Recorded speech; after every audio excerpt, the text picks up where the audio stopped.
Hi everyone, my name is Afra. I was born and grew up in France. I moved to Australia to study a Master of International Business at Macquarie University. I want to ask you something. When you first arrived here, or if you're about to, what was the one thing you were most worried about? For a lot of international students, it's often the same question. What if I can't connect with others?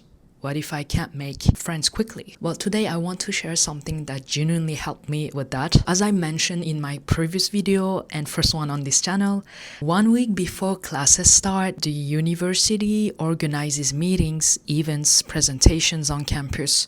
And I remember very clearly one of the buddy mentors who coordinates the student support team explained during a presentation that there were clubs and societies we could join. These clubs are here to socialize, make friends, explore the city. And for international students, there is a club dedicated to practicing spoken English. So during my very first week of classes, I started actively looking online for what would be interesting to do. And that's how I discovered the English Discussion Club. It's a club that meets every week to play games, do fun activities, and just talk. I personally joined for several reasons, but I want to be honest about one. I think a lot of people can relate to this one. I have a French accent, and when I arrived here, it was stronger than it is now. I remember trying really hard not to sound too French. People who had traveled to Europe or had European friends would pick up on it pretty quickly. Sometimes they would ask, "Are you from Germany or France?" And I would think, okay, so it's still there. Don't get me wrong, having an accent doesn't mean you speak poorly. You can have an accent and speak beautifully, but personally, I didn't want to be defined by it. Beyond that, I really wanted to surround myself with international students to develop a broader understanding of different cultures, get comfortable with different accents, and stay open-minded. And what I loved immediately about the English Discussion Club was the atmosphere. Everyone was so welcoming. The buddy peers are the student volunteers who run the sessions. They made sure no one was left behind. If someone struggled to find a word, they helped. Without making it awkward, they were including everyone, making sure everybody was talking to someone. Every activity felt thoughtfully designed for us. I remember one session that really stuck with me was a quick quiz about Australian culture. Things we would hear, we had heard before coming here. Basically, it was slang words, food like Vegemite, have you tried it, how it tastes, places we have visited or we have not visited yet. Blue Mountains, for example, or the beaches, Coogee, Manly. It sounds simple, but it was a really fun way to bond over the shared experience of being new here. We also had moments where we just introduce ourselves, where we are from, what we are studying, and even that was enough to spark real conversations. How does this actually help you make friends? Because that's the real question, right? What I found is that just by being yourself and staying curious about others, connections happen naturally. We're all going through the same thing, navigating a new city, a new system, the Australian English, and that shared experience alone is already a starting point. Broadly, there are 3 ways I would go about it. The first is when someone comes to you. That's the easiest scenario. Someone asks you a question, you just answer. Simply return the question. If you think it's too simple, and you can take it somewhere slightly different. You don't have to do much. That's exactly what happened to me with one of my closest friends to this day.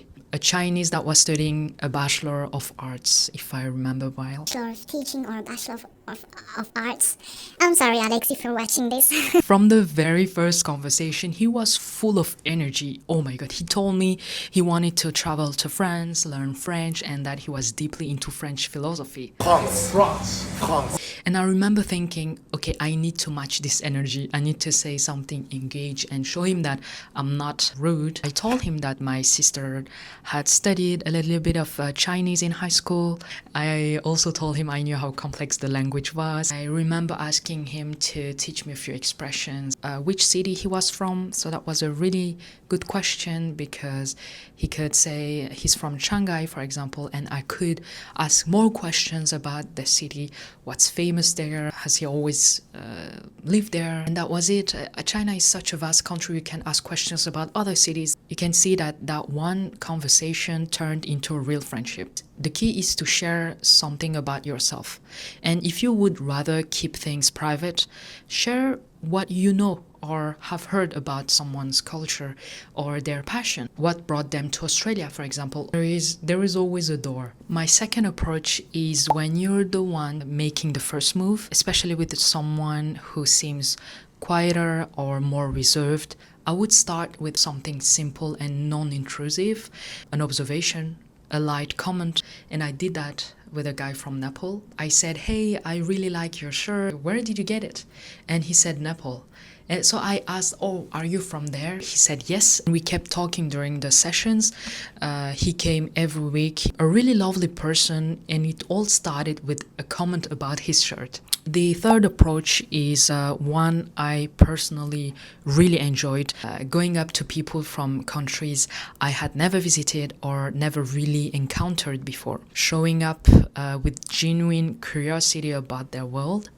There was a student from Mongolia who came to the sessions regularly. I remember watching a documentary about Mongolian culture. So I asked him, "Is it true that in Mongolia people ride horses and practice archery?" I wanted to check what I thought I knew directly with someone that actually lived it. And I could see it made him happy. He lit up talking about his country, his culture, adding details I never would have found in any documentary, and I love watching documentaries. And everyone around us got curious to other questions that work every single time, regardless of where someone is from. What's the one dish from your country you miss the most here? Food is universal. Another question, how long have you been here? What was the hardest part for you in the beginning when you first came to Australia?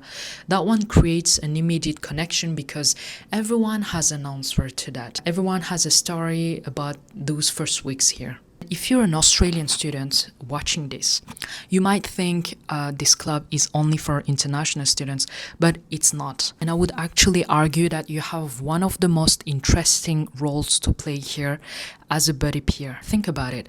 Every single person who walks into those sessions has already made a massive decision to leave their country, their family, everything familiar, to come and study here. That alone says a lot about who they are. And with that comes a genuine curiosity about Australia, right? Its history, its culture, its people, its way of life. International students don't just visit landmarks and tick boxes. They want to understand being here is already a form of appreciation in itself. So when you show up as a buddy peer, you're not just helping someone practice. You're becoming part of their Australian experience. And in return, you get a window into lives and worlds that most people only read about. One Australian buddy peer, she was so kind, warm, confident, and immediately made everyone feel at ease. She would volunteer to demonstrate exercises first, which instantly took the pressure off the room when she heard certain things about what it actually feels like to arrive in Sydney as an international student. The challenges, the small victories, the culture shock, she was genuinely surprised. You could tell it was enriching for her too, not just for us. Yeah, that's it. That was it. It's not charity, it's an exchange, and you can visit those friends abroad. When you visit your friend, you also explore their country. Now, whether you're an Australian student or an international one, I completely understand if you would rather spend your time differently or if you feel like you can build connections in your own way. But if you're even slightly curious about this, if you're sitting in your room wondering how to meet people, if you feel like your English is holding you back from just talking, then this is for you. Go to that first session, even if your English isn't perfect, even if you're shy, even if you don't know a single person, because the people you will meet there, they are all awesome. Some of them might become your closest friends. That's what happened to me. So if you're at Macquarie or any university, actually, you look for English discussion club or any club that gets you out of your room and into real conversations.